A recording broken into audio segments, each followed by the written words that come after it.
Un saludo y bienvenidos a todos aquellos que siguen este devocional Pan de Vida. De nuevo con vosotros para compartir el mensaje de la palabra de Dios. El título del tema de hoy es Afila y usa tu espada. En Efesios capítulo 6, versículos 16 al 17, Pablo nos aconseja y nos dice: sobre todo, tomad el escudo de la fe, con que podáis apagar todos los dardos de fuego del maligno, y tomad el yelmo de la salvación y la espada del Espíritu, que es la palabra de Dios. La espada era una hoja de metal, por lo general de hierro, pero también podría ser de bronce, con una empuñadura. Era la principal arma defensiva y ofensiva del soldado antiguo. Simbólicamente, la espada representa, espiritualmente hablando, el juicio de Dios y es simbología también de la autoridad y de la defensa. En el Salmo 17, versículo 13, David, en su oración a Dios, declara: levántate, oh Dios, sal a su encuentro, se refiere a sus enemigos, póstrales, libra mi alma de los malos con tu espada. El Señor se levanta y les hace frente y hace que el juicio caiga sobre las personas malvadas, los hace caer de rodillas y con su espada nos rescata de ellos. En Romanos capítulo 13, versículos 3 y 4, vemos también la simbología de la autoridad y la defensa. Dice así: porque los magistrados no están para infundir temor al que hace el bien, sino al malo. ¿Quieres pues no temer a la autoridad? Haz lo bueno y tendrás alabanza de ella, porque es servidor de Dios para tu bien. Pero si haces lo malo, teme, porque no en vano lleva la espada, pues es servidor de Dios, vengador para castigar al que hace lo malo.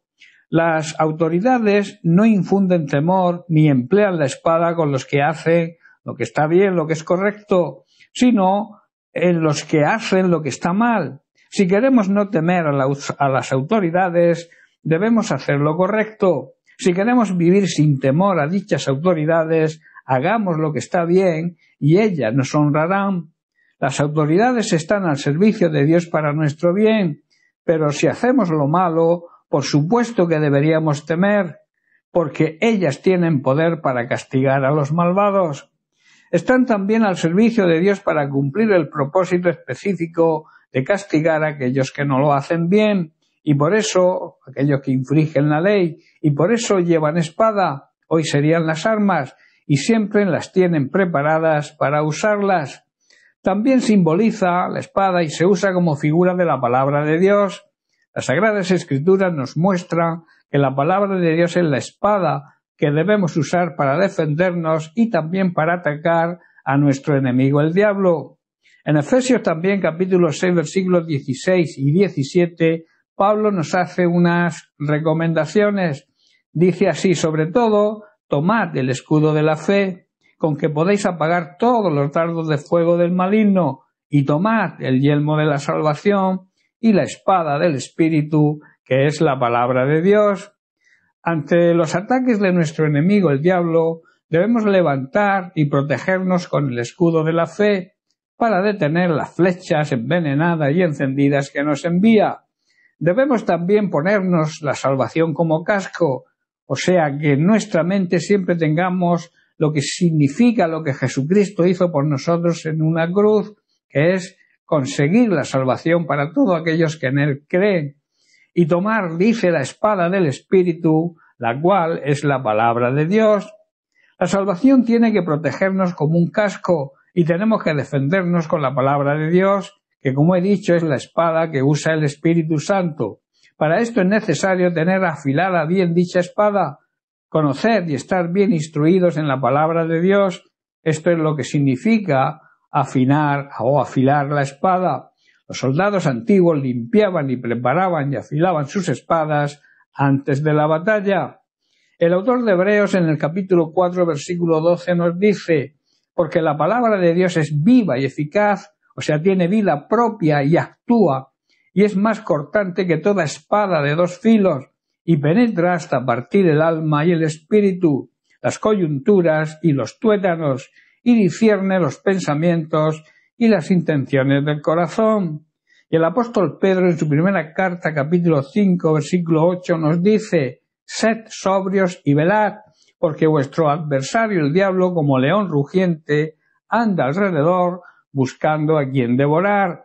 Tenemos que estar alerta y cuidarnos de nuestro gran enemigo el diablo, porque anda al acecho como un león rugiente buscando a quien destruir. Nuestro enemigo, el diablo, es el enemigo espiritual de nuestras almas y está siempre acechando, esperando que nos descuidemos y que no estemos preparados espiritualmente para derrotarnos. Aprovecha que no tengamos bien afilada nuestra espada para hacernos caer en pecado y así hacerse el dueño de nuestras almas, en otras palabras, para convertirnos en sus esclavos. Mi consejo: afila y empuña tu espada y estate siempre listo y preparado para hacerle frente a las mentiras, trampas y maquinaciones de nuestro enemigo el diablo. El apóstol Santiago, en el capítulo 4, versículo 7, nos da una clave para que el diablo huya de nosotros. Dice así: «Someteos pues a Dios, resistid al diablo y huirá de vosotros». Debemos, quiere decir, aceptar la soberanía de Dios y así le podremos hacer frente al diablo con nuestra espada bien afilada, la palabra de Dios, y el diablo huirá de nosotros. Esto significa que nosotros debemos tener siempre una actitud de entrega y de obediencia a Dios y de sumisión al control y la guía del Espíritu Santo, el cual nos dará las fuerzas, la dirección y los recursos necesarios para hacer frente a todo problema o situación difícil. De esta manera podremos disfrutar de esa paz interior que Jesucristo nos regala y que es una paz que el mundo que nos rodea no nos puede dar. La paz de Dios que perdura aún en medio de los problemas. Bien, pues hasta aquí el mensaje de hoy. Que Dios te bendiga. Un abrazo.